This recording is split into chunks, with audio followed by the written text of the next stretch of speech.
Bonjour à tous et dans l'actualité de ces 15 heures. Tenue d'un atelier sur le projet soutenu par la Banque mondiale en faveur de Djibouti.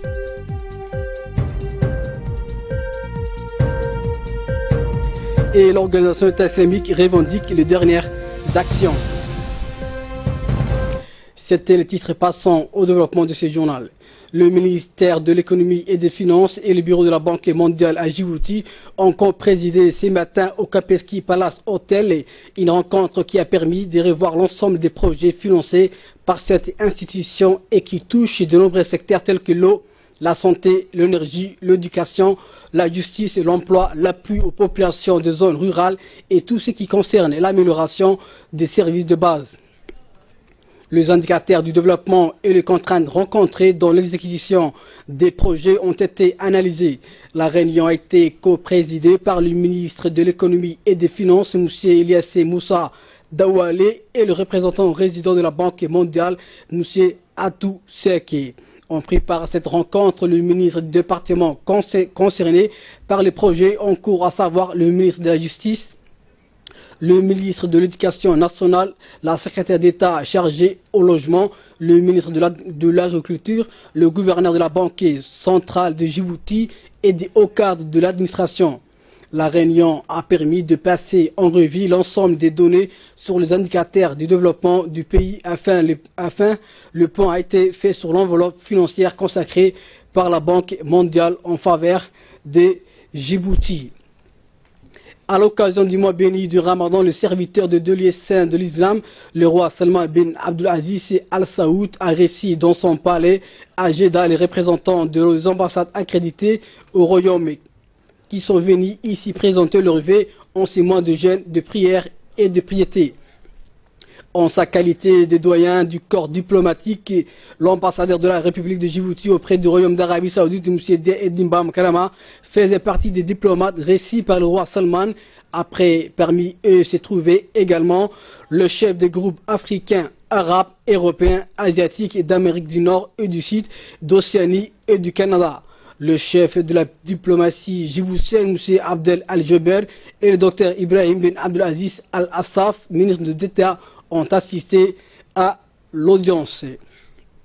Et également dans l'actualité, le participant au concours de mémorisation du Coran, le livre saint de l'islam, continue de se mettre en valeur devant le jury qui note et doit les départager. Ce concours a été lancé hier par le ministre des Affaires musulmanes, M. Moumen Hassan Baré, en présence de son collègue de l'éducation nationale et de la formation professionnelle, M. Moustapha Mohamed Mohamoud, et des hauts cadres du ministère des Affaires musulmanes. Ces concours ont entré dans sa 18e édition. Il est intitulé Concours coranique Grand Prix du chef de l'État. Outre Djibouti, d'autres pays de la région, la Somalie, le Soudan, l'Ouganda, le Kenya, le Yémen, les Comores et la Tanzanie y prennent part.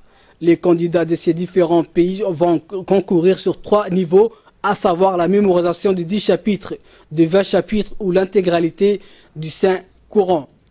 Ces concours ont été initiés en 1999 par le chef de l'État Ismaël Omar Guelleh, a pour objectif d'inciter les jeunes musulmans à mieux assimiler le Saint-Coran et le réunir autour des nobles valeurs des prêches de livres sacrés de l'islam. Comme chaque année, les lauréats dans différentes catégories recevront de main du chef de l'État djiboutien plusieurs récompenses.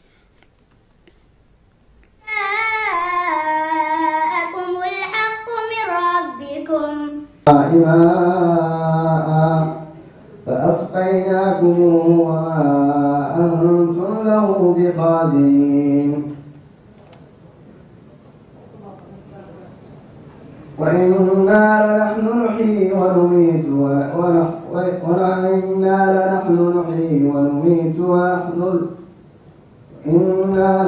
نحيي ونميت رؤوسكم وأرجلكم إلى الكعبين.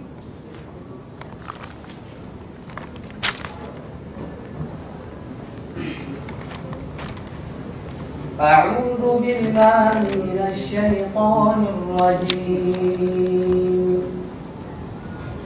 يا أيها الذين آمنوا إذا قمتم إلى الصلاة فاغسلوا وجوهكم. Et direction à présent à Diki, les épreuves du préfet de l'enseignement fondamental PF session 2016 se poursuivent. Ils avaient débuté hier. Dans la région de Diki, ils ont plus de 620 élèves à composer. Outre les élèves de Dikil-Ville, ils ont issus des collèges d'enseignement moyen de Mouloud, de Yoboki et d'Assaïla. Les centres d'examen avaient ouvert leurs portes à 6h30 du matin pour accueillir les candidats. L'ensemble du personnel convoqué pour superviser ces épreuves s'est correctement acquitté de sa tâche. Une délégation conduite par le préfet de la région, M. Mohamed Cheikh Hassan, comprenant des représentants du ministère de l'Éducation nationale et de la formation professionnelle, a effectué une tournée dans les centres d'examen pour s'informer et superviser les déroulements de l'épreuve.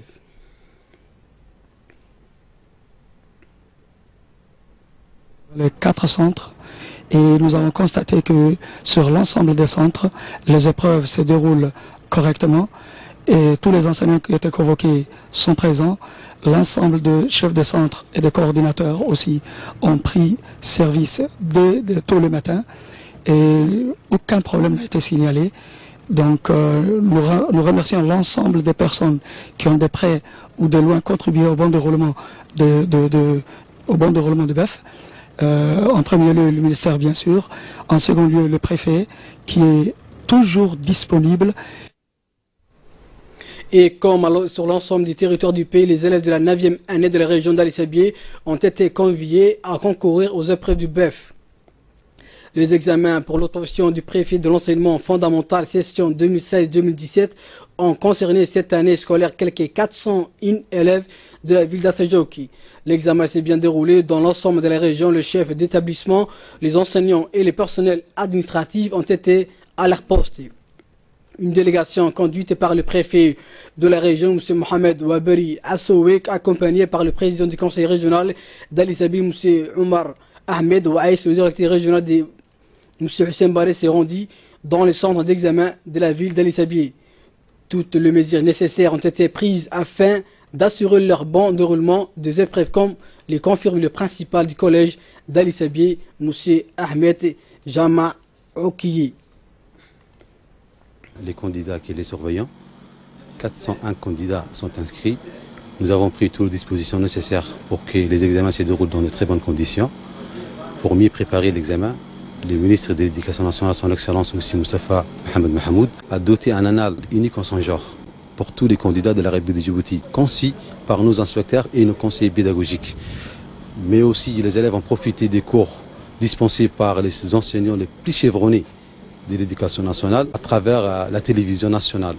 Donc tous ces efforts se convergent sur les mêmes et uniques objectifs: comment améliorer d'une manière très significative les résultats de nos enfants.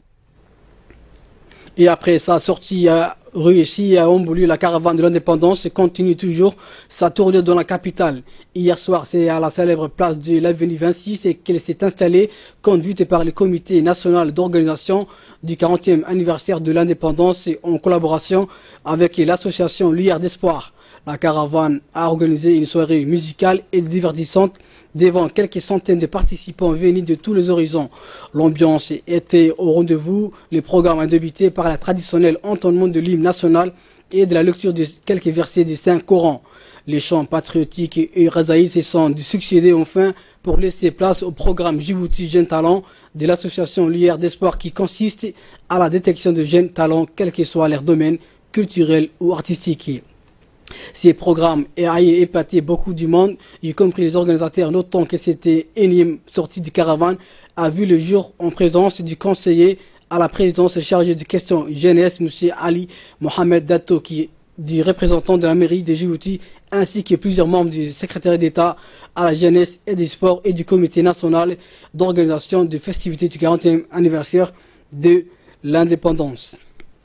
Et pour finir, l'actualité nationale à Ali-Sabié, dans le cadre de la lutte contre le trafic illicite et d'introduction de marchandises de contrebande, la brigade de douane a saisi la nuit dernière une importante quantité de KT. Cette opération réussie a été menée en étroite collaboration avec des unités de l'armée et de la police d'Ali-Sabié ont intercepté Quelques 24 sacs contenant chacun son paquet de 4 ont été saisis et conformément à la procédure en vigueur, le 4 saisi a été brûlé.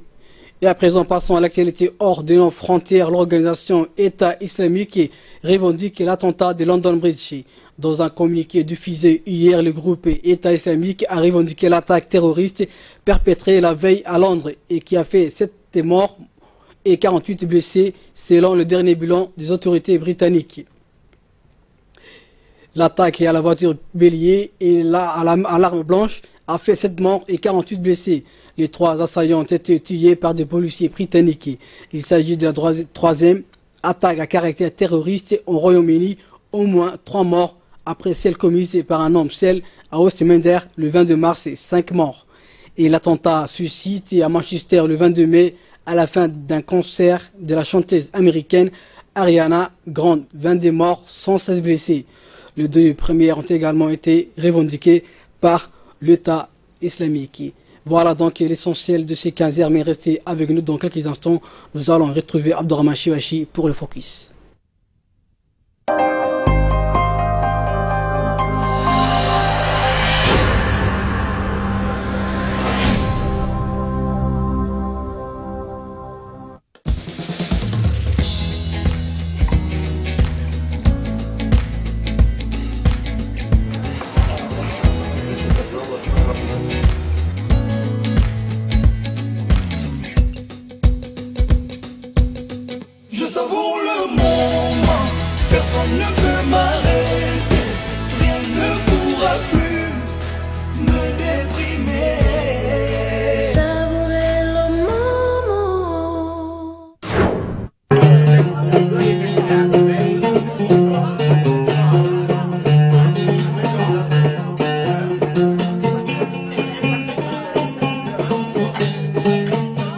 Le Sheraton Hotel de Djibouti vous invite à venir partager des soirées ramadanesques sous sa somptueuse tente Al-Khaïma. Savourez un grand buffet iftar, plus dîner composé de plats orientaux dans une ambiance musicale traditionnelle.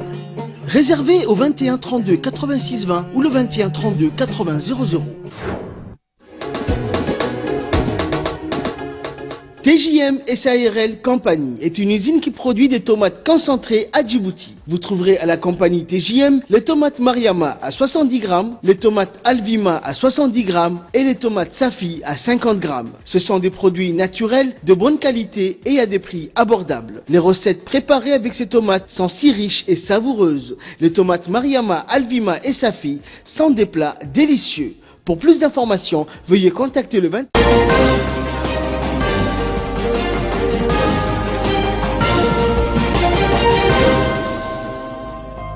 Place maintenant au focus avec nous sur ces plateaux. Abdurrahman Chiwachi, bonjour Abdurrahman. Bonjour. Donc l'attentat de London Bridge, c'est le tweet de Donald Trump crée la polémique. Effectivement, la polémique concerne donc ces tweets du président américain qui a donc écrit, qui a donc cherché à défendre son décret migratoire une heure après l'attentat de London Bridge, alors qu'il devrait en principe exprimer son message de solidarité lorsque London a été touché. Et puis le deuxième point de ces polémiques ou de ces tweets concerne le fait que le président américain a donc critiqué le nouveau maire de Londres, c'est-à-dire Khan, qu'il a donc accusé de ne pas prendre trop au sérieux la menace terroriste. On sait pourtant que le nouveau maire de Londres a donc condamné avec des termes, vraiment dans des termes très très forts, ces attaques terroristes de Londres, de London Bridge, c'est-à-dire Khan qui a donc dit que l'attentat londonien a plongé le Royaume-Uni dans la tourmente moins de 2 semaines après celui de Manchester. Son porte-parole a indiqué quant à lui que le maire avait mieux à faire que de répondre à ces tweets mal informés de Donald Trump. Merci Abdurrahman pour votre détail, merci à vous de l'avoir suivi. Les programmes continuent sur Télé Djibouti.